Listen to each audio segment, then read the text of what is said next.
February, March आणि April या कालावधीमध्ये कांद्याची आवक वर्षभराच्या तुलनेमध्ये जास्त असते। हे दरवर्षी घडत असते की नव्याने घडत नाही। दरवर्षी शेतकरी अडचणीत येतात, शेतकरी आंदोलनं करतात, शेतकऱ्यांवर कांदा फेकून देण्याची वेळ येते। दरवर्षी केवळ सरकार मलमपट्टी करण्याचं काम करतं, परंतु आत्तापर्यंत कांद्यावरती ठोस धोरण असं दिसून येत नाही।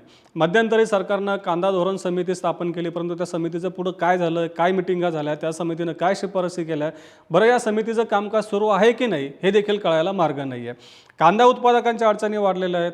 कांदा सध्या शेतकऱ्यांच्या डोळ्यात पाणी आणतोय, परंतु एक कांदा समिती नेमकं काय करतं ते तर कळतच नाही, परंतु सरकारचं नेमकं धोरण काय ते देखील कळायला मार्ग नाही आहे।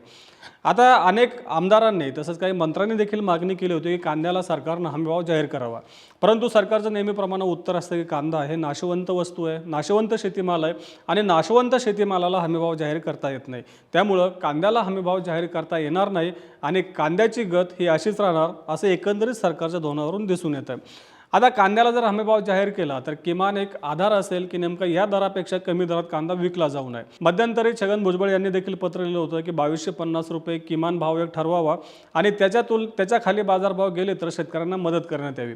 आता सध्या जे आपले विधानसभेचं अधिवेशन चालू आहे त्यामध्ये देखील आमदारांनी अशी मागणी केली होती की कांद्याला 3500 रुपये दर जाहीर करावा, हमीभाव जाहीर करावा, परंतु सरकारचं म्हणणं आहे की कांदा नाशवंत असल्यामुळं हमीभावाच्या अटीमध्ये बसत नाही।